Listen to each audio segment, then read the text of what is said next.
Hey, it's your boy Brandon here with some holiday cheer. We're mixing it up. We're doing a special Podzooky / Secret Super Sentai side project Christmas special altogether.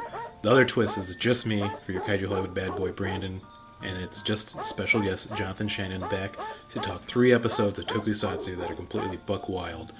We might make this a yearly thing because it was really fun, but you get a little bit of a fun one-on-one between us talking about the sheer madness that this is, doing a little fun 2024 recap, and then generally just having a holiday cheerful time. I said that weird, but whatever. As always, if you like this podcast, tell a friend, get people to listen, have them subscribe on whatever format they use. You can always email us at podzookypodcast@gmail.com, and we'll read it off air. We got one recently, which we have to tackle in our next episode, so keep it up. And have yourself a merry 2024 if it's left. You got like a week if you're listening to it now. Otherwise, it's in the past, brother.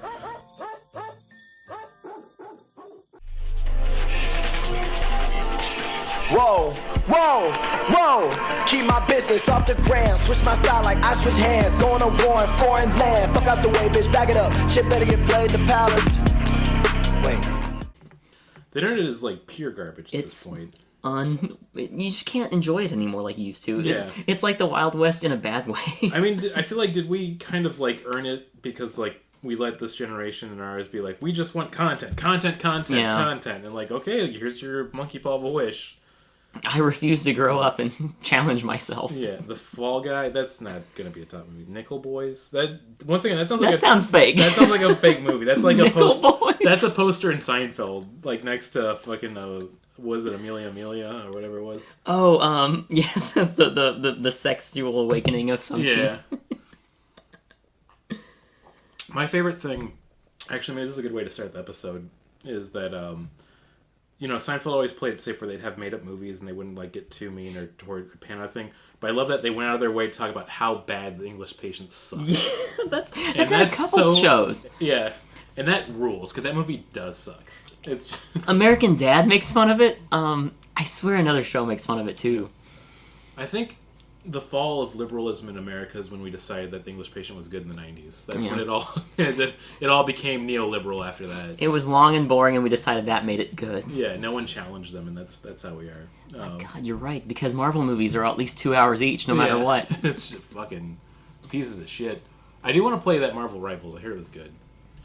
The hero shooter game? Yeah. I have heard it was good. There's been some buzz about Squirrel Girl. I just... do you ever feel like you are that, like, comic book guy and it just upsets you when you realize that you see that evil in yourself? Because I saw it, like, buzzing around online, and I wanted to be like, you plebeians know, but just finding about Squirrel Girl now? I have the Unbeatable Squirrel Girl Volume 1. Like, that was great comics back in 2017? I always feel terrible because I'm the dude. I'd say worst thing ever. Like, literally. Yeah. Every time I watch something like that was terrible. Yeah, I mean, we should just get into it. Welcome to a very special Podzooky / Super Sentai side project. As we're going to do this with Zach, it was going to be me, you, and Zach talking 3 episodes of different Super Sentai or Kamen Rider Christmas specials, which we are going to do. But then Zach got the vid, and then he said we should still record. So I texted you, and you're like, oh yeah, let's do it, because I feel like we intimately know each other. We're very deep, dude. I'm one of your co-hosts, Brandon Kirkman, today, and then I guess you're like co-host and guest. Yes. Jonathan Shannon. Pulling double duty. Yeah, which we've had you for a few episodes of Podzooky, a few episodes of Super Sentai. Yes. You've done the NPC Incorporated Christmas special. You're doing the Christmas one. I think you're like the de facto Christmas guy. I got my tendrils everywhere in Christmas. that's much like a Santa village and a man by Santas. Oh my God. I feel like we're going to spend a lot of time talking about the Kakurangers. That's got to be the most talked about one. That was... Well, I mean, I don't want to jump too far ahead and get into it because I kind of want to warm up to it, but one of the episodes we're going to talk, and I have it written down, was we're going to talk about episode 45 of Ninja Sentai Kakurangers, which is actually a lot of the Super Sentai shows I haven't watched. I've watched most of Kakurangers, and for the reason that you saw this episode, every episode is like, how insane can we go? And I love it so much. And they did not disappoint. Their Christmas episode, I think, is like I sang earlier, it would be like a yearly tradition to rewatch it now. My mouth was open during one part of it because I just didn't expect what was going to happen, and I just didn't know what to expect. Because it starts off like at 11, and it just keeps ramping up. Like, There's Little Santa, which is just a kid that says he's a little Santa Claus. And they're like, what are you doing giving out these presents? And he's like, they're booby trapped. And there's like, oh no, there's evil centipedes on it. And like, it just keeps going up and up and up. Never de-escalates. Yeah. And, yeah, we'll get into that as we go. But yeah, we'll get there. This is kind of a Christmas holiday 2024 retrospective, spectacular, mourning all of the CEOs that we love that have passed. Yes. We want to give out a shout out to CEO Brian Thompson. He's a real one. Those poor rich murderers, dude. We're going to pour out one for... Nah, fuck that guy. He got murked. He deserved it. If you cultivate an entire culture of violence and live off the profiteering of it, it comes for you eventually. I'm sorry, buddies. I'm sorry, every CEO that looks like Peter Thiel, nervous as fuck on every call now. We're like, oh shit, they're coming for me. I don't know if you heard about this, but in New York, they're contemplating having a special 911 line for CEOs. Like, that's like a 30 Rock joke, right? Yeah. That's like a Jack Donahue has a call line that he can do that for. It's a Simpsons joke. Yeah. There's one where they're like, here's the real number, and it's 912. That's really good. Hey, once again, The Simpsons predicted it. I love that stupid joke of, like, I think because it's been around for so long and they have a decent batting average, but, like, whenever you see that post, I'm like, Simpsons predicted Hillary Clinton winning 2016. Man, we didn't even get into politics, so this has also been a fucking garbage year. It'll get better. It gets better. It gets better, Lady dude. Gaga is so right. It gets better. Yeah, it's going downhill. It's You are beautiful, and it gets better. Yeah. You don't need to do anything. Just vote. It's going to be fine. We're on a trajectory towards... What's that bullshit that Obama says? We're on a trajectory towards... I don't know. Decency. History's on a trajectory towards good or something like that. Well, Basically just saying, like, I want to keep everybody satiated. I'll please the corporations. You don't have to do anything. Don't pay attention to anything going on. He's brave enough to say everything is fine. Yeah. And look how we're doing. Yeah. Man, just the world's most cynical president. I think about all the time. Just, oh boy. Wow. What a way to start. Yeah, what a Merry Christmas, Merry everybody. Christmas. Fuck you. We try not to do politics too much, and I say that in every episode. We really get into it a lot. It's fine.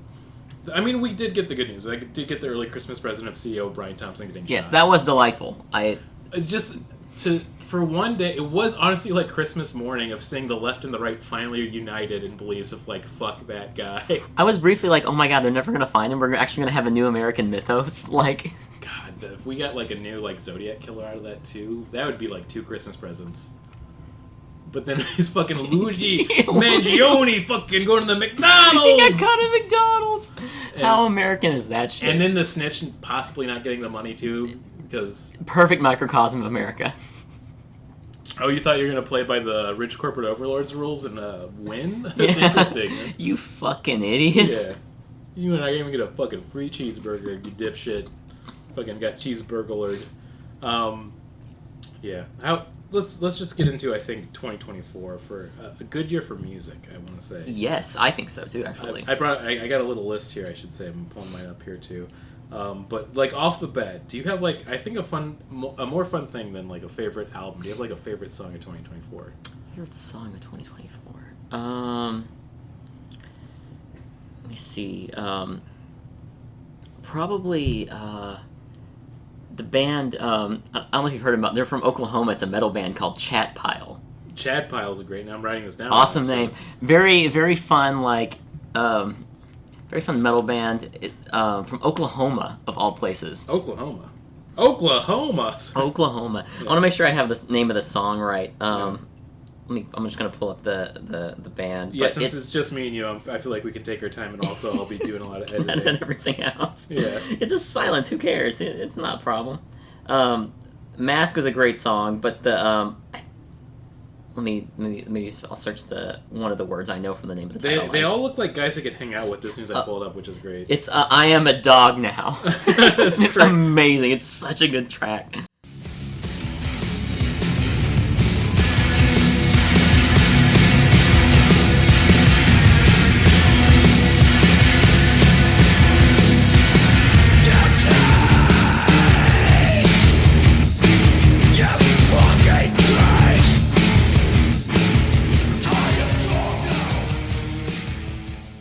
I Am a Dog Now.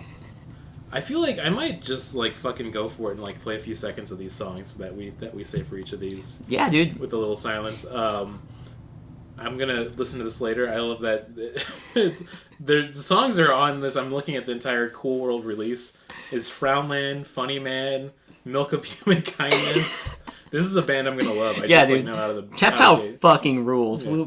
We need to discuss this after this as well. But yeah, Chappelle rules. Great band. I'm like adding this just to the favorite songs because alone to the fact that it's called "I'm a Dog Now," this could be the worst song I ever hear. But by title alone, I'm like, that's great.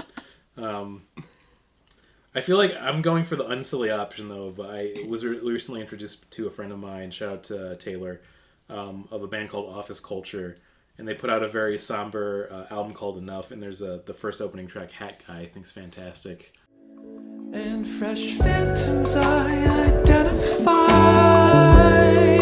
in the boldness of the shapes, the warped visions in our eyes.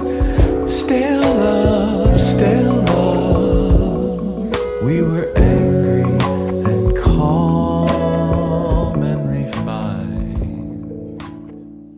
Office Culture. I've never heard of that band. I will definitely check that out. I feel like I can show you like the album cover and you can like get their vibe right away. Yeah. Okay. Kind of like contemplative, experimental, but you know that they really like Steely Dan. They try to hide it. So, which is my kind of jam. I think it was this year too, but I think Piss Jeans as well. Was that 2023 or 2024? We're about to find out. Oh, it was 2024. I really like the album Half Divorced. It's Jeans. I've never heard of that band either.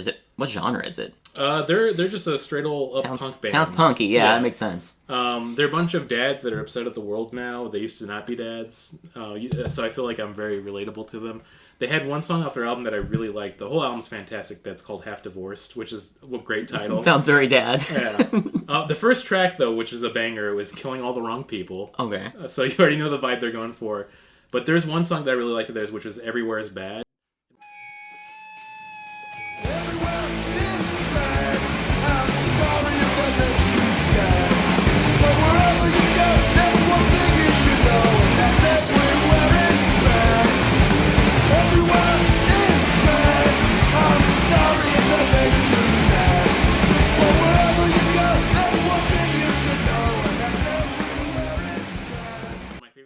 It's a straight up like children's song. Like I could, it's not a lot of curse words in it, but like it's talking about how every place in the world's bad, and the rhythm's kind of like that. So I've played it for Faye a few times, and she digs it a lot. That sounds straight up like a Ween song. Yeah, that's honestly. I would say Piss Jeans is kind of like the Ween of punk. Okay. I'm putting that out there. So I'd say that's one of my. I'll go through a few of my albums, and then I can throw it back over to you. I feel like, but Piss Jeans Half Divorce. Once again, Office Culture is Enough album. One of my favorite artists of all times put out one too that I really like. Gruff Rhys. He was the lead singer and guitarist of Super Furry Animals before they broke up. But he put out an album called Sadness Set Me Free. It's a very fun, poppy, kind of experimental album. But, I like an art punk a lot, I feel like, or an art pop album. Just going through and all that. What I'd say, okay, if we're picking one album that is like your favorite of the year, do you have any like that come to mind right away? Yes. It's a French band. It's like space rock mixed with prog.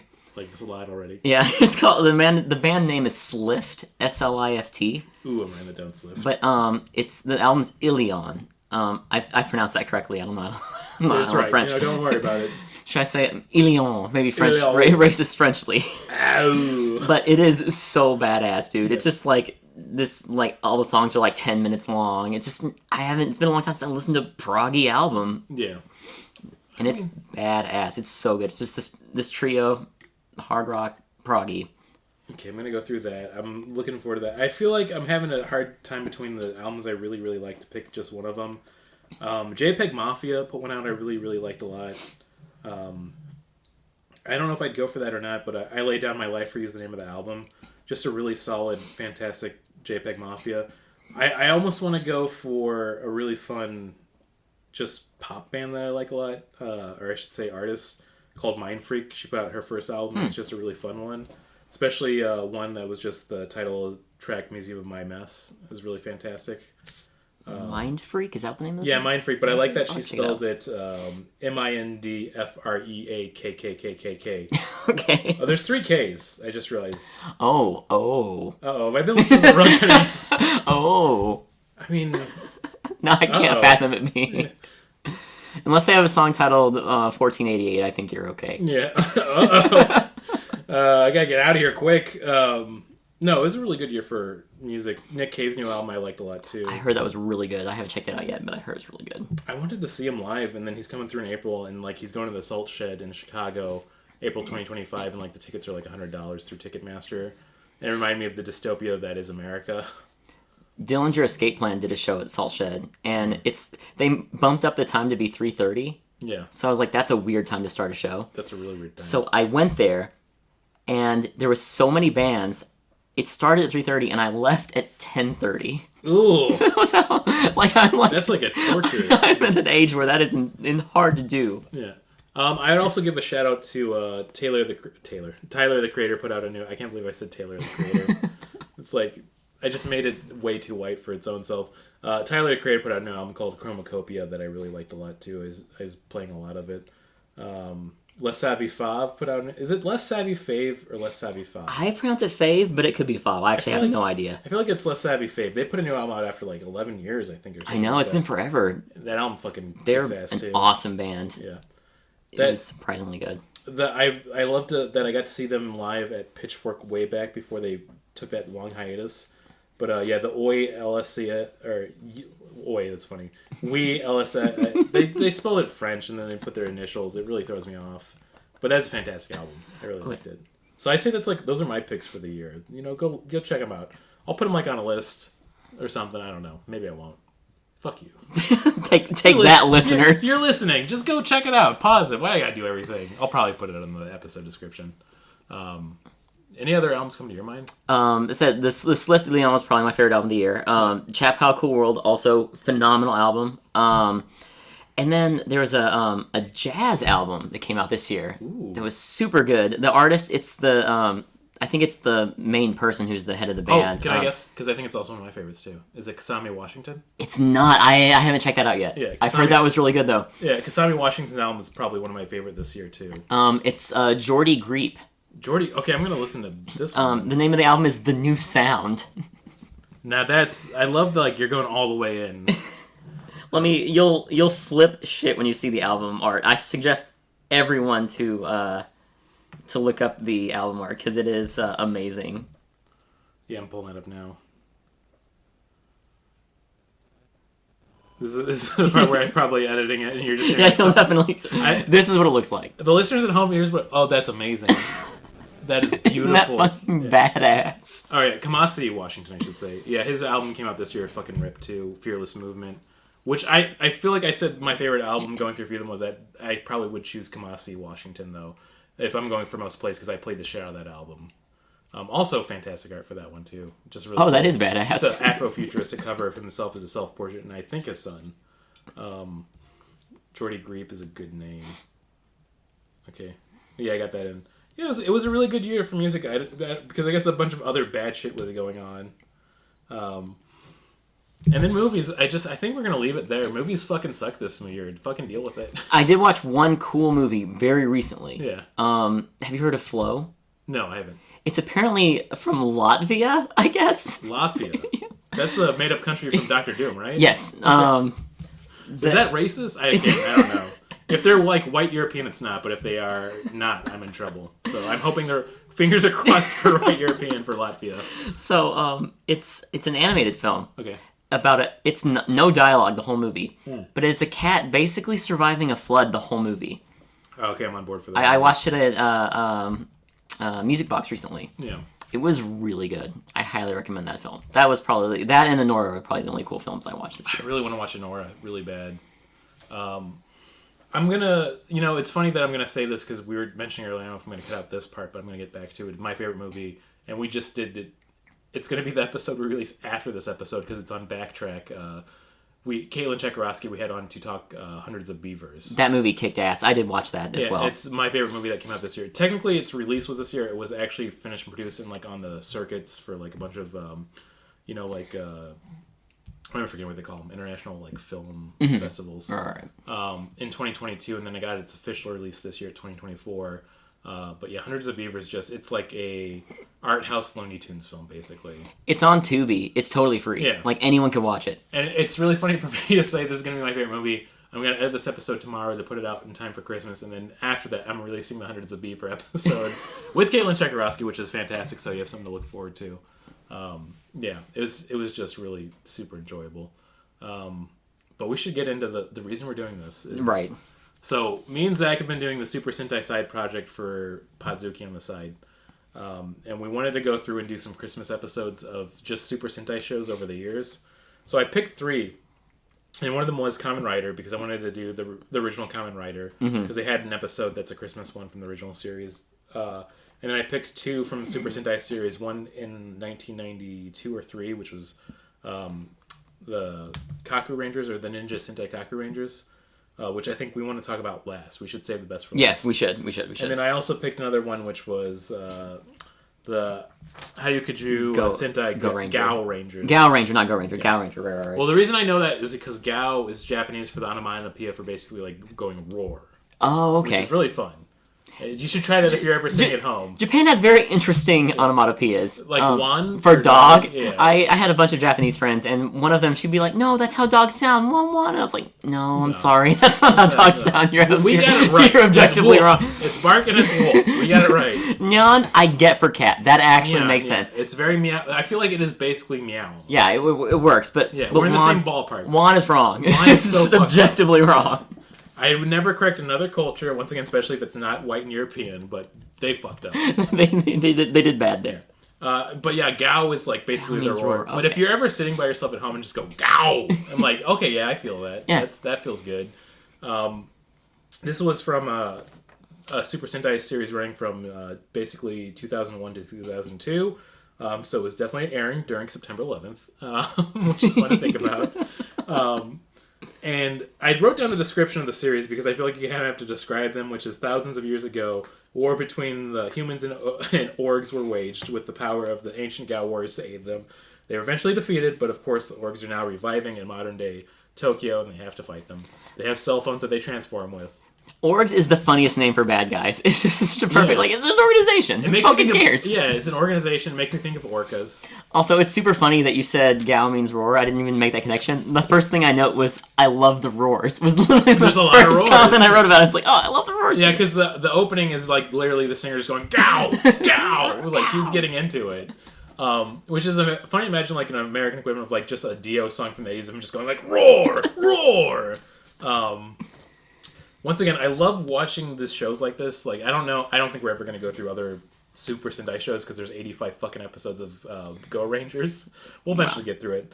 But, like, going into a show, like, especially in the late run of the seasons, and, like, there's so much mythos going on, it's so funny. It makes me, like, want to one day make a show where you just start there and you don't explain anything, you just keep going. It literally starts with the guy being like, I'm tired, I'm going to sleep, and he's just holding a pillow. Yeah, which is relatable. Shout out to that he pulled out a video game system to fuck all around with, and it was a Wonder Swan. Was it really? I didn't actually pay attention. That's amazing. I always wanted a Wonder Swan. Yeah, my friend had one, but also he definitely wasted that money back in the day. Yeah, you have your classic Rangers set up. The colors are all there. You got your Black Ranger, you got your Red Rangers, the head one. And this one, he's like a wolf or something, I want to say. And there's a Silver Ranger? Okay. That was the only one that I was like, oh, I haven't seen that I've color seen in a a few while. random episodes of the Silver Ranger is the classic Green Ranger setup where he was a bad guy. Oh, he turned okay. back to the good side. He's helping him out. He's the cool dude. He definitely has that energy to him, which I liked a lot. But yeah, they see one of the orgs, which is the bad guys, dressed in a Santa Claus outfit, and he's the Santa org, which I love. Yes, he's giving toys to children. He's giving toys, and like I love that they do the fake. Okay, this is a revealing thing of me. Maybe he's a stupid guy, but the episode went long enough where they were following him, and he was just giving out toys and he wanted to be a good guy.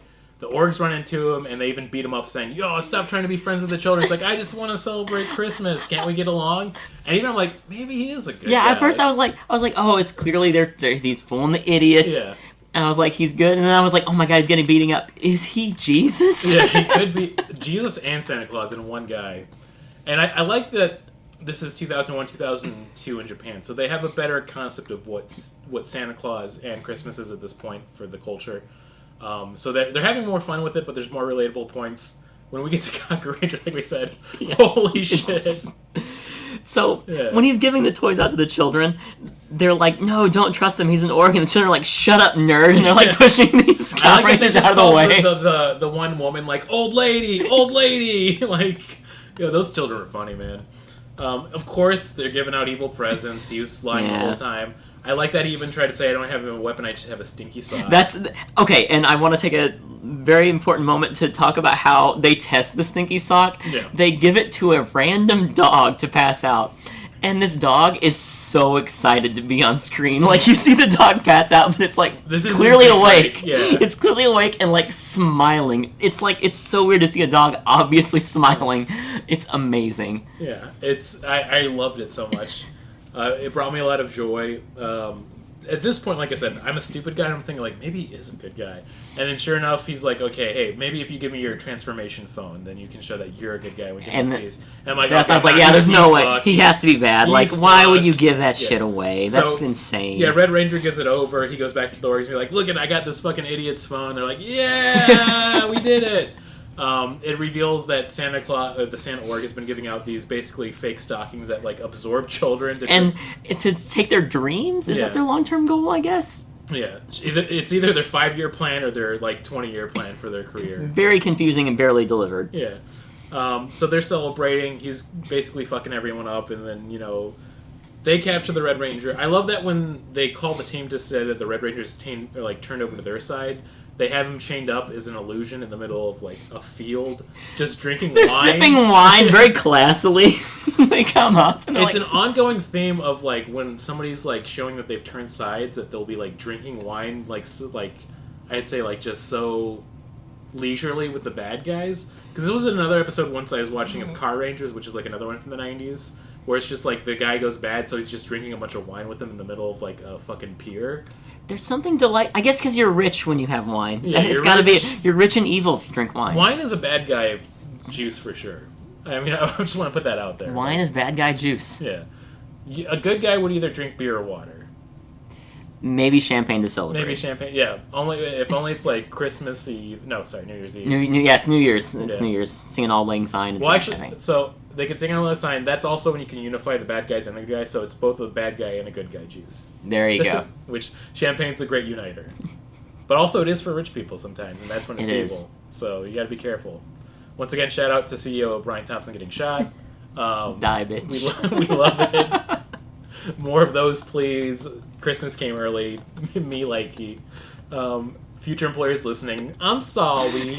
Yeah, this is not Jonathan Shannon. Yeah, this is Brandon, not Kirkman. I don't think... There's no way an employer's ever listened to a podcast episode that I've done, because if they did, there's no way I got that job. Like this fucking idiot. Yeah, kind of the end, I think. Yeah. Anyways, I feel like we can just summarize this one pretty quickly. He breaks free from the cuffs slowly by using the sock to make one of them nauseated to drop the phone. The bad guy, so he's a Christmas org, but that's not his true form. Yeah. His true form is Chris Misery. Chris Misery.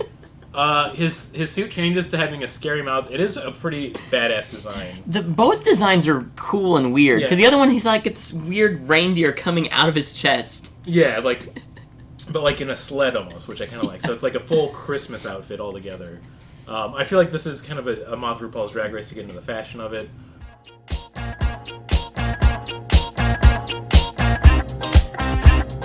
Moth RuPaul's Drag Race.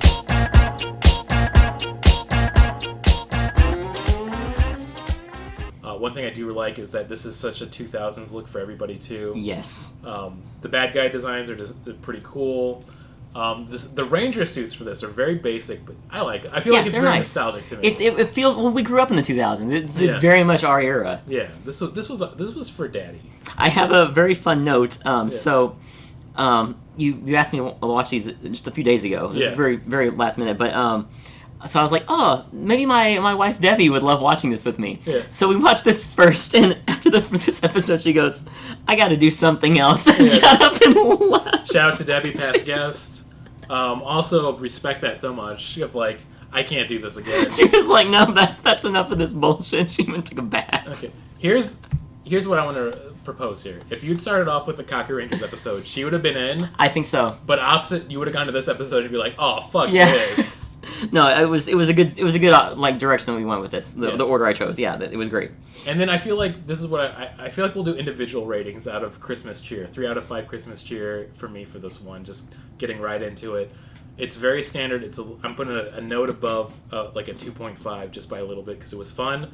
But this is exactly like I think what you would imagine if you're watching like a Super Sentai / Power Rangers / any Tokusatsu show of like this is what will happen. This is what will go down. There'll be some funny parts. There's a lot of fun fights. That's it.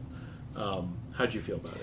I think I'll give it a 3.5 out of 5. At first, I was kind of meh on it. Then when it became Chris Misery, it blew my mind. Chris Misery was like one of the funniest names. I'm gonna bump it up to 3.5. I lost my shit at seeing Chris Misery. I was like, that is such a perfect name for a bad Christmas character. I feel like the writers for these, whatever they were in Japan, were having fun with all these episodes. Yeah. Which I think we'll get into the Kamen Rider episode, but I'm gonna go grab another beer. I drummed a little bit on the table. Oh, nice. Well, maybe I will now. Cheers. Cheers to the holidays. Yes. Thanks for doing this again. No, this is awesome. I'm super pumped. Getting into Kamen Rider, we have the OG original series. I was surprised. So I basically went through a list of like Christmas episodes for Super Sentai, Christmas episodes in like Tokusatsu series, and I was like overjoyed to see that the original Kamen Rider had one for episode 39. I was really pumped because I've only seen a little bit of Kamen Rider, and every time I've seen it, it blew my mind. Yeah. It's so cool. Well, I think so. I'll get into this before I get into the actual episode. We've been doing the Super Sentai episodes. It's still so fucking fun. I feel like they're always so over the top and crazy, much like Gaoranger, which I feel like we're really building up to. But like every concept they do in Super Sentai, for especially Gaorangers or like with the original Kamen Rider, they're like we're going to push this to an 11 and never back down. Yeah. This episode for sure, episode 39, Monster Wolfman's Huge Murder Party. If I ever do start a band or something, that's such a good title. It's honestly a great album title too. Like it's just a great name. It's just a perfect collection of words. My favorite thing about this is that the episode delivers its title. Like we'll get into it later. And the constant like I'm gonna one up you, no, I'm wanting up you that always happens in Kamen Rider brings me so much joy. Which we'll get to that part because it's so fucking funny. It's okay. So the first show we've talked about made marginal sense. Yeah. From the next 2 episodes, gonna be completely off the rails, complete insanity. Yeah. We've talked about this so much in the show, just for everything. I should say the podcast of how everything becomes more and more corporate and sanitized, and it's really depressing.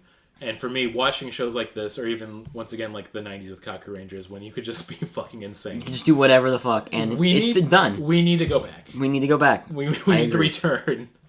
And for this episode alone, it's the perfect... It starts off with my favorite thing. This is a children's show in the 70s. How do they kick it off? 2 drunk businessmen trying to piss outside. They just filmed regular drunk Japanese businessmen. I was like, is this legal? They don't dumb it down. Like, they capture it perfectly. They don't even dumb it down. Like, I think if they did a thing where, like, this is a children's show, it's like, oh, we had too much eggnog. Whoa, we gotta get home. But they're like, oh, I'm so drunk, I gotta piss. They're like, Jingle Bells. Doing a very good pronunciation, too, on it. Like, I didn't realize that in like 1971, which is when this would have been released, that Jingle Bells and Christmas was such a part of Japanese society already, which is fascinating to me. I'd love to see like a dissertation on like the history of it, but like they're fully Christmased out for this episode. They got that. There's a lot of Christmassy shit happening the whole episode. They kick it off where, of course, I don't feel like we need to explain it because it all makes perfect sense. There's a Wolfman virus. Yes, and it just jumps into that. There's a Wolfman, his friend. It's 2 drunks, and one of them is also just a Wolfman. Yeah. Bites him. He turns around and has the worst wolf makeup I've ever seen. Turns even more of a wolf guy, and then kills the other guy, who leaves behind a doll, but apparently that we find out it's not his children. It's just like an orphan. It's just a random orphan child's doll. And the logic behind this is so amazing to me because this basically develops. And once again, because I'm a huge Kamen Rider fan. This is the second era of boss characters where it's Colonel Zol. Yes. He takes over for Shocker. Colonel Zol I love describing as like they wanted to make a Nazi, but they actually made a yacht rock guy. And they gave him very glittery eyes. Glittery beautiful. eyes, like a huge white ass cough and like captain's hat. And once again, he's trying to like look like a fascist, but he looks like he is going to play some of like I'd say like the Doobie Brothers' best hits. if you want a great gauge of how the Wolfman costumes looked, I say costumes, I'm spoiling a little bit, but the Wolfman costume, it's like if you decided to dress like the Beast from X-Men with stuff you had from your home. Yeah, that's exactly it. And for that, I think it's even better. We talked about this on Hundreds of Beavers, which is the episode coming out after this. So I'm like looking into the future. But the reason I love Tokusatsu, and I even say that Hundreds of Beavers is like a Tokusatsu film in a way, is that you celebrate the artifice. Like, when you do something really phony in Tokusatsu and Power Rangers or any of the shows you watched as a kid, like, you have a mouth that doesn't move, that looks so fake, but everyone treats it like it's a real monster and it's scary. And I just love that so much. Like, you fully give into that world. And in this world, we believe that shitty-looking Wolfman is the scariest thing to ever happen. It's magic. It's what it is. You just don't... You accept it at face value and you appreciate it. Because it's fun. Yeah, it's really fun. Fucking fun. And then this is where, like, the whole episode continues of... Colonel Zolz basically finds the doll. And I want to understand his thought logic or what's going on. He assumes correctly that an orphan left to here. He sees a doll. He's like, an orphan left to here. And there's a Wolfman. And there's a Wolfman. We need to tame the Wolfman so that we can use him for our own good to destroy the world. And also, we need to find this orphan for some reason. What's she gonna do? Yeah, and what is her relevance? They spend a lot of time talking about this orphan. Yeah. And then, like, once again, I thought it would tie into, like, it was, like, his daughter, and they need to, like, erase all evidence, but it's just they need to get this orphan for some reason.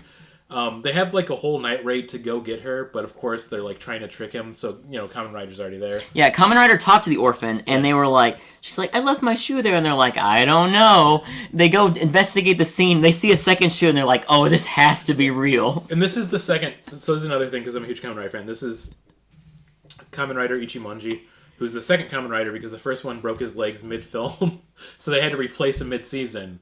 And so he's like this basically photographer turned cyborg by the Shock organization. And I love that he's working with an FBI agent. And they're talking about all the Wolfman killings going on. Because they know there's Wolfman killings going on. And then when he tells him, like, oh, well, I found out this from an orphan. He's like, well, be careful what children. It's like, no, I believe it more as a child. 100% because children never lie, dude. It doesn't make any sense or any logic, but the way he delivers his lines, like, he's right. This guy's fucking right. It makes sense. Like, your children are innocent and tell the truth at all times. Yeah, which I have Tyler. That's not true already. She says she has to poo all the time to get out of bed. Oh my god, face it all. I know. I'm pulling up the little camera. Oh my god, I'm losing. Oh, it's. Look at that. Sorry, it's the cutest shit ever. You wouldn't understand, listeners, unless you've been paying attention. I have a little baby monitor. My wife fell asleep with both the babies right now too. But she will say all the time now, I have to go poo-poo to get out of going to bed. And let me tell you, she doesn't have to poo-poo. She's lying.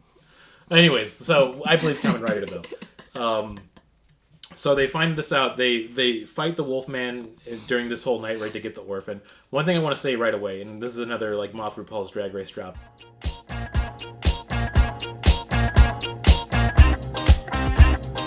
Moth RuPaul's Drag Race.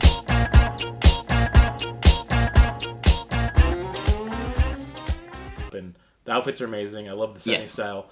But the night shots and the night cinematography they do is so beautiful. I really like it. It looks cool. It looks so neat.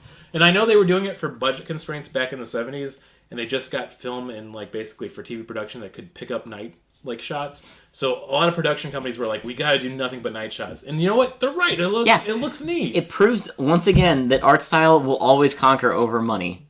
Absolutely. I mean, you know, you even go back a few years before when they were doing like Ultra 7 and Ultraman. They also had the same thing where they started getting more technology where they could do more night shots, so they did a lot of night episodes. And they look like art house films still when you go back to them. Like, they look so good. That aside, the Wolfman escapes. He needs to spread his wolf virus, so basically they find out he's going to a rendezvous to drop off his... I said that so far. Rendezvous. Rendezvous. That's a great band name. That is a great band name. Rendezvous. He's going off to drop it off with the Shocker agents at a helicopter. And once again, this is another shout out to how much I love this episode. They have a helicopter stunt where Ichimonji goes to jump on the helicopter. This motherfucker is jumping on the helicopter for real. And he murders them. Like, they fucking die. They fall out of it. They, like, you see the helicopter go into a mountain and explode. Yeah. And once again, this is, like, going back to the day and age of, I'm sure it was, like, we would never do anything that unsafe, but, like, it's cool watching because like they for sure were doing that for real, and that looked super You see dangerous. him hanging and like literally. At first, I was like, "Oh, that must be low to the ground," but no, he's hanging.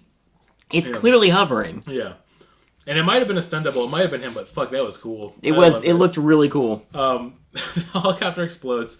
They drop a briefcase full of Ku Klux Klan. Yeah. robes. So okay. So I put. He straight up killed 2 people. Wait, never mind. They're the KKK. So it's like it doesn't matter. Good job. You've killed Great KKK job. people. It's fine. Well, yeah, the minions they have too. The Shocker grunts. Why am I forgetting their name right now? I'm gonna remember. But the Shocker grunts basically they're a little bit comical because they look like Mexican wrestlers. Yes. And they always go "ee" when they do their salute. So they're hard to take serious, but then you remember like, oh no, they are an evil fascist organization. Thank you for reminding me, Kamen Rider. And they have a very fascist-y design still. The like on the invitation especially.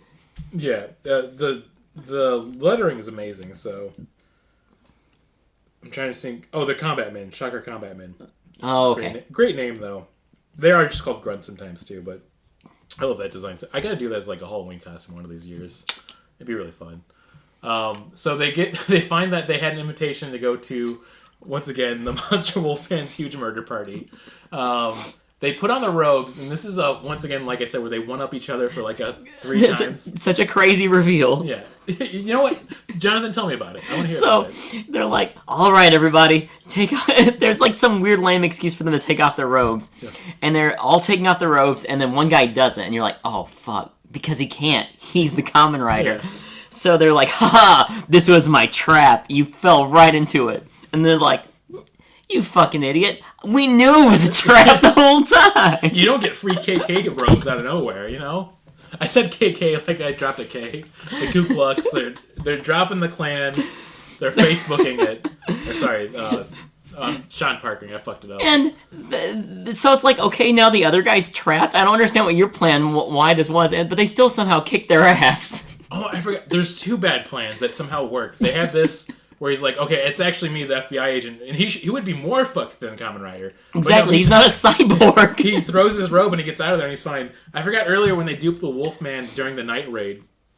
They reveal like, oh, you thought you grabbed the orphan girl. It's actually an orphan boy. I'm like, no, that's bad. Yeah, that's so Don't give him a child in place of a at the child. But the child's like, nah, I'm fine. And he runs off. So props to both of them. This leads to him chasing out Colonel Zoll. For some reason, the Wolfman's done at this point. The Colonel Zoll reveals he's like the penultimate Omega Wolfman. Yeah, he's like, also, I'm a Wolfman. you think I wasn't a Wolfman? And this is another crazy thing that I love about this episode so much. This is like the showdown fight for them, and he kills him. He murks him. He totally killed his ass immediately. He was the arcing villain for Shocker for like a X amount of episodes. I was wondering if he was like a one-off or if he's actually been like a long-time villain. Because I was like, they immediately kill him. Like he just immediately loses. He was around for a good second there. I'm gonna look how many episodes it was real quick. But it's funny that he got fucking killed in the Christmas episode. It sucks to be him. Let's be honest. Yeah, it's embarrassing how fast he died. Yeah. Oh, he shows up in Kamen Rider V3 too. I forgot. That's so funny. Good for him. Yeah. So he didn't die? Yeah. You didn't kick him hard enough. So let me see how many episodes it is. Okay, latest appearance. Oh, they do latest to most recent. I don't need that. Oh, full episode appearances. There we go. Yeah, he's around from episode 26 all the way to episode 39. Wow. So that is a whole arc. He literally ends his arc on Christmas. It's kind of magic to That's die beautiful. on Christmas. Yeah. It's some Santa Claus magic. Shout out to Colonel Zoll. I'm sorry you got murked, but you fucking got. Much like, once again, CEO Brian Thompson. It makes you realize Jesus didn't die for nothing. Yeah.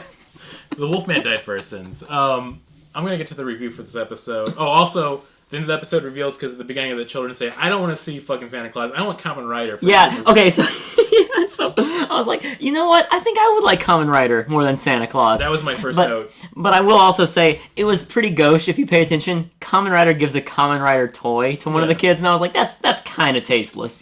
But if I was a kid, that'd fucking blow my mind. I'd be like so over the moon about it. So yeah, Kamen Rider, come be my Santa Claus, sit on my lap. I'm going to give this, and just go to reviews, this is a 4.5 out of 5 Christmas cheer for me. I feel like I'm going to put together like a yearly viewing now of like Sentai or Tokusatsu episodes. I would for sure put this in the rotation. It's so fun. Yeah, it was really fun. I'd give it a 4.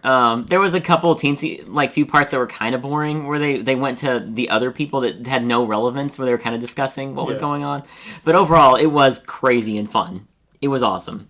I mean, just when they get to the one-upping of we gave you fake party robes. No, I knew you were going to give me fake party robes. It's so good. Okay, we saved the best for last. Yeah, this has got to be some... I don't even know how to start talking about this one. This one was so crazy. So I want to... First off, I haven't talked about it on Podzooky too much, but I've watched most of Ninja Sentai Kakurangers, because it's all on Tubi/Pluto TV if you want to watch it. You can go to Shout Factory TV as well. I highly recommend it, but this was basically the Super Sentai show that ran from about 1994 to 1995. It was actually the first series after Zoo Rangers, which is what we reskinned as Power Rangers in the States. I actually didn't know that. Yeah, which is fun. I was wondering if this was somehow it, but okay, that makes more sense. And they reused some of the scenes and fights from this for Power Rangers for the second season. But Kakurangers is a near and dear show to me because it is an insane show and it's so fun to watch. That makes sense. After having seen this episode, that makes complete sense. And let me go. This I feel like gives the plot of the series. Reading from the Wikipedia, 400 years ago, the ninja and the yokai had a great war. Yokai, of course, demons in Japan, folklore and myth. The legendary Sadarobi Sasuke and 4 other ninjas sealed the yokai commander Niura Hoyan and all of his yokai's energies in a cave that protected the seal door. Of course, that seal door gets kicked open. They have to get all of the Rangers back together to fucking kill them and murk them. Kakurangers is an insane show because there's so many things going on. It was insane from start to end. There was no lulls in the episode. Yeah. I was on the edge of my seat the whole time. It's it just starts off and literally like I was saying, there's a little Santa child. So it's someone breaking into a home, and it's clearly a Santa Claus breaking into a home. So you think, oh, it's Santa dropping presents off, but no, he's not. He scares this kid, and it seems like maybe he's stealing presents. Is how it was initially leaded, and then they catch him, and it's a child. It's a child, and he is Little Santa. Chibi Santa, he goes by. Chibi Santa. So you think to yourself this is like Santa's kid, and we're gonna meet Santa Claus later on. I have so much delightful... And you are not right.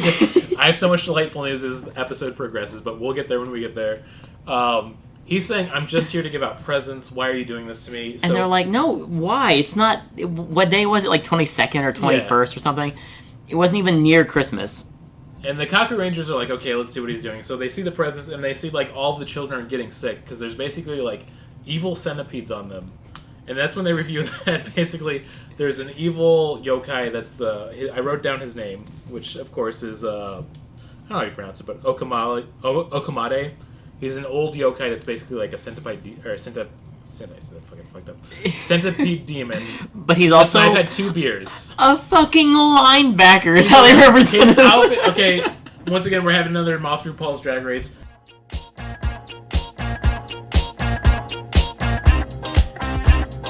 Moth through Paul's Drag Race.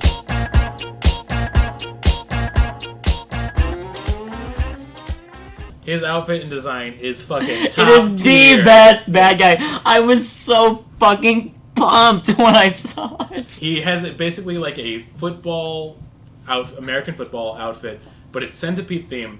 He kicks evil centipede balls around, and he has missiles that shoot off his back later on. And he's great at kicking these balls. He kicks one single football and hits all of them. And the best thing about this episode is every once in a while he just says phrases in English. Like when he's meeting with the big bad, he goes, "Okay, boss." And I'm just like, I love this man. I want to marry this man. So badass.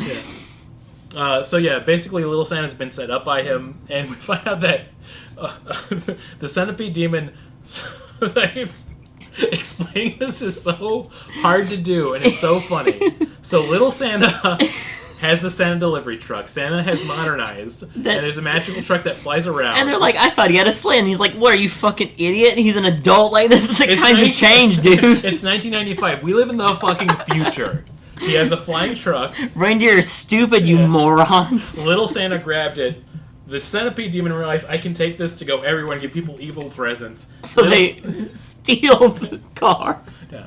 And, to describe this as we go, they steal the car, so the Kakurangers have to use their fucking wand truck, which is basically a dog truck that they have, Okay, and I've watched the series before. It's just a usual truck they use to go around. At some point in the series, it gains magic powers and can fly. And then there's a Ninja Man. Okay, we'll have to talk more about Ninja Man, especially later, but there's also a Ninja Man that follows them on so the this cloud. is another thing. You know, like how a lot of these Power Ranger series have like a 6 Power Ranger, like a green Power Ranger? There's this Ninja Man, which is basically an old, like, golem ninja. Like, basically an old autonomy, like, I'm saying it so fucking fucked up. I can't say it right now. A homunculus, basically. Oh, okay. Yeah. So a homunculus brought to life out of ninja powers. He helps them out. His whole power is that he becomes so angry that he goes into a rage. And he's clearly very stupid. Very stupid. They established that a lot in the episode. So he's there to help, but he's too stupid and too angry all the way. Maybe even too horny, who knows. But he shows up and he tries to stop Little Santa, but then he has to assist Little Santa to fly to Santa Village so that they can stop the Centipede guy from giving evil centipedes all of the Santa presents. So, as they're going to Santa Village, the bad guys are like... I feel like we are insane trying to... Like, if somebody's listening to this, like, they've gone bonkers. This is not real. They're like, oh, they're going to Santa Village. Too bad they'll never leave. And they don't really say how or why that's the case. Yeah. Well, it's like, the tone is like, if you go to Santa Village and your heart is impure, you'll never leave because you'll be stuck in the shadow dimension. So, they get to Santa Village, and it's a Santa castle. Yeah. And they decide to sneak in, even though they have a Santa child there. They're ninjas. I don't know. I mean, is it racist to say this? But they're ninjas, so their disposition is to sneak around. I'm sorry if it sounds racist, but that's what ninjas do. Why do they have to sneak in?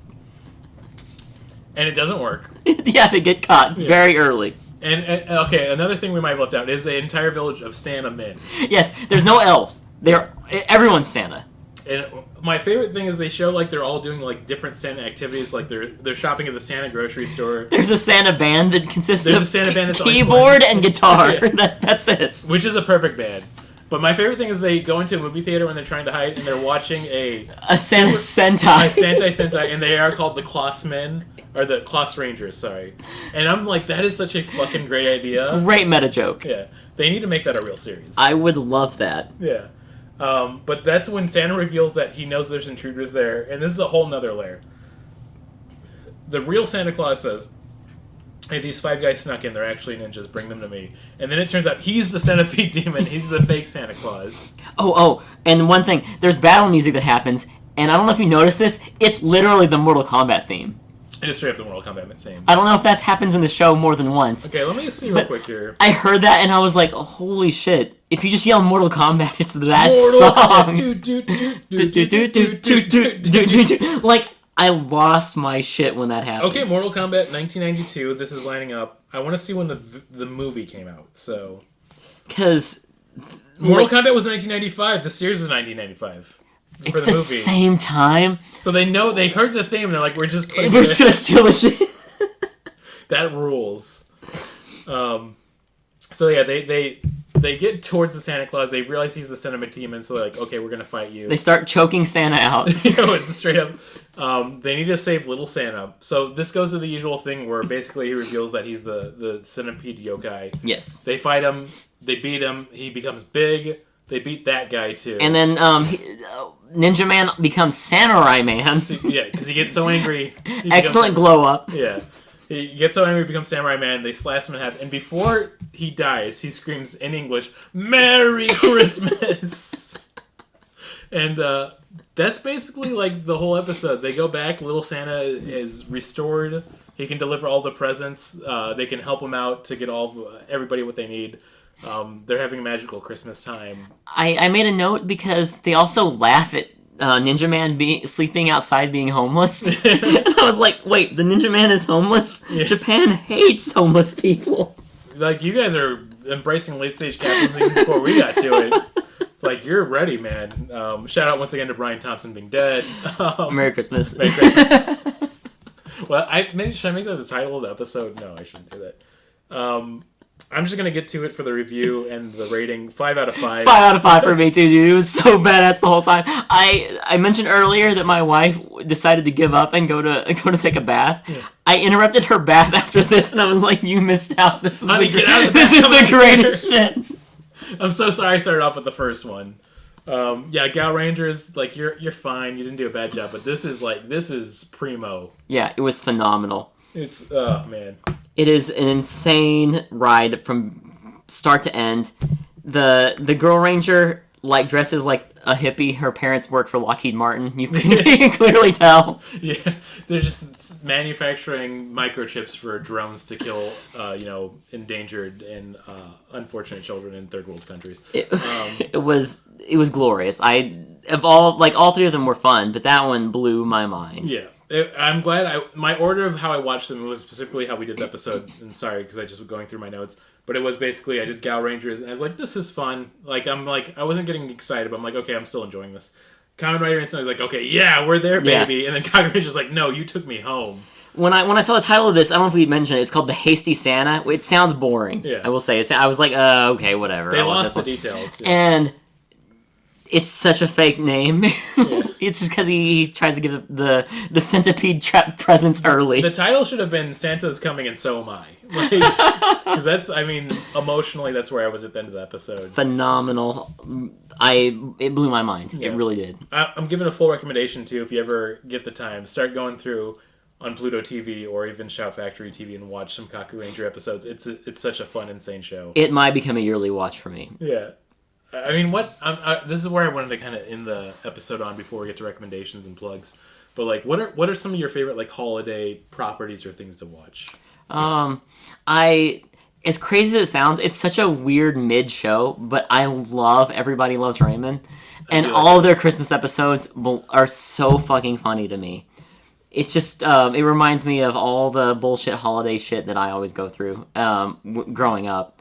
Yeah. I mean, I feel like it was like a time and a place that it captured it really well. Mm-hmm. And like also just as like a comedian too of, Raymond himself. He was a funny guy. He got what's going on. He's a great actor. He is a surprisingly good actor. The Big Sick, he might be the best actor in that movie. Yeah. I mean, you know what?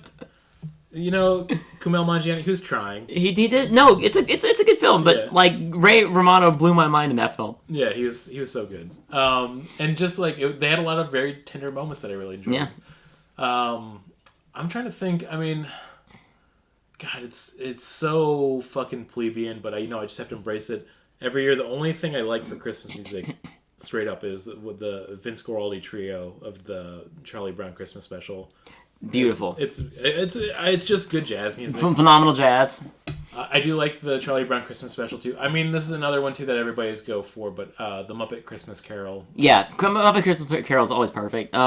The Christmas Carol at Goodman this year was phenomenal, by the way. I do want to see it. If you haven't checked it out, I recommend it. My wife and I watch it every year. Yeah, they always do a good production. And this year might be the best one we've seen.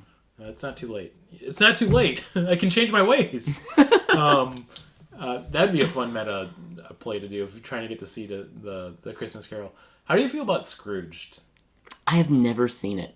Really? That's the I almost said Billy Crystal, but it's Bill not. Murray. It's Bill Murray. I've never actually seen the Bill Murray Scrooged. I liked it a lot as a kid, and then I remember seeing it as like maybe an early adult, like let's say maybe my early 20s again. I was like, I feel like it's fine. And I haven't watched it since. I kind of want to go back just to see what it feels like. Yeah. But, I mean, I don't know. The late 80s is just a dystopian of messaging and movies, I feel like. I watched Elf for the first time, and that was surprisingly fun. Yeah, fun con roll. It was fun. And apparently Con hated Will Ferrell. Really? Yeah. He was like, God, this guy's being such an annoying prick. I mean, if anything, that's the energy you want. But that's perfect. Yeah, it makes sense in context.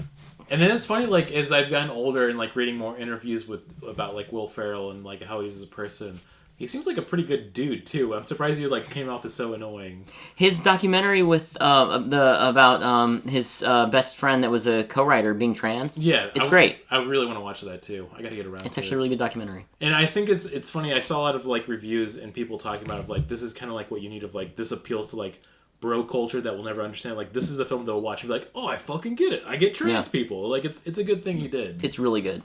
Yeah, we'll put that in the 24 recommendations too. It was a light year for movies. Yeah, actually, yeah, that's great. Honestly. Yeah, I gotta watch it still, but I'm gonna say I will watch it. I'll give it my full approval. If it's good, I have one day to do it. I mean, I should just do it where I'm fucking. I mean, I'm working from home tomorrow. The only other thing, too, I wanted to talk about, too, is do you come from a Christmas family? Whew, that comes with a lot of baggage. Yeah. So, yes, and my Christmases have always been horrible. Nice. So, I come from a family who, we celebrate Christmas in my immediate family on Christmas Eve. Are you all very religious? No. Okay. So we celebrate Christmas on Christmas Eve to open the presents or whatever, and then we always went to either one of my grandparents' families for Christmas Day. Mm-hmm. And I come from a lovely family where both my mother and father had parents who hated them. Oh, that's fun. So we always would go to these other families where they treated us like crap. Now as a father of two, I love my daughters dearly. I just imagine an entire life of supporting and loving them. How do you have children be like, I know. Hate these guys? How do you select favorites? It's insane to me. But also it's it shows, I think, as a species, if we do survive what's going on currently, which we might not. I hope we do. But I think we are progressively getting better, more empathetic, and more loving. But really, you even go back 2 generations like this, and it really was you have children because you have to, and you can just hate them. You can just fucking abuse them. You don't have to be good towards them. So I don't know. Maybe we are getting better as a species. Craziest Christmas story. Yeah. One year I went to my grandmother on my mother's side. Mm-hmm. Went to her house, and so my cousin, one of them got a car, and the other one got very nice jeans and several PlayStation games. I got a towel. Oh my god. And I was like, this is perfect. It gets my tears. How did you know? Yeah, it can wash them away. You captured it. You really understood Christmas for me. And also, the 3 levels between those 2 is so wild. Because car, top of the top, that's thousands of dollars invested. You have to be really going above and beyond for this person. Then the next level is jeans and PlayStation games. That's a lot of money. That's still an investment. And then the third one, towel. $5. $5 insane. at best. And I don't think they're looking for a good thread count terry cloth of Yeah, they might have gotten a subpar towel. I actually don't remember. Yeah, that's fucked up. It's crazy, dude. Yeah, I don't know. I have a lot of good, fond Christmas memories because my parents I'll say they're very loving and good parents, and they really enjoyed Christmas. It's just scary, probably being raised by those as parents. I'm glad. Hopefully, your parents are doing better. Yeah, I think they are. Yeah. Oh, man. Well, we ended on a weird note, I feel like that. What a delightful... Merry Christmas, everybody. You know what? Don't adhere to traditions too hard. And if you do, just make sure it's fun, Yeah, have fun. That's all that really matters. Have a little eggnog. Love your kids. It's not that hard. As a parent now, I'm that's the first impulse. And it's weird to think, once again, going back a few generations, having kids and your first thoughts, I gotta deal with this. Yeah. These fuckers, man. Whew, boy. That's a lot to decompress on. Do you have any fun plans for the year ahead? No. Yeah, I don't either. I think it's just 2025 is surviving. Yeah, but you got to figure out what's going to happen first. And I'm just all over the place because it's that thing of I feel with the Trump administration, if we get a repeat, we're going to be fine because basically the first Trump administration, he didn't do shit. He was out golfing. Yeah, I'm hoping it's mostly lying. Honestly, everybody was fighting each other in house all the time. Nothing really got done. But this time there's a lot more evil people in play, and that makes me more uncomfortable. I know. Yeah, we'll see. Yeah, we'll see. Murder more CEOs. That's the lesson of the... Yeah, I think that's the good note to leave on. I'll leave on a recommendations and plugs. As always, if it's the second Wednesday of the month at 7 p.m. at Lincoln Lodge, go out there to Thirst for Adventure, our D&D one-shot show I do with Hobart Thompson and a few other friends. I'm about to burp. Sorry, I had 2 beers. This is really hard for me. It's a really fun D&D show. We always get a lot of good comedians and musicians and people that we like in the scene. For recommendations, I'm gonna just say watch the Kakurangers Christmas special. That is a must watch. That's my recommendation. I think for a long time going forward. So I don't have anything to plug. I'm not doing anything right now. I am surviving because it's been a crazy year for me. Yeah. I recommend the Slift Ilion album again. And you should watch Kirkman's show. It's phenomenal. Yeah, thank you. I appreciate that. But also, here's to just getting through 2025. Kudos to you. Yeah. I hope this is like a weird timestamp where people come back to this in a few years and things are going better. They're like, wow, that was rough. Wow, why are we so worried? Yeah, I hope that's the case. It might not be. I was going to end on a more positive note, so... High five! We did it! We did it! we traversed over all our adversities. Yep. And, I don't know. We love you all. We love you. Watch the Kakurangers Christmas special.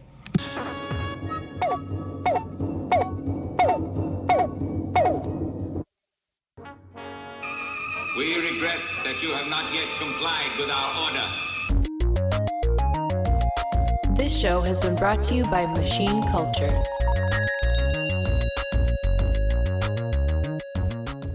The words get stuck in my throat.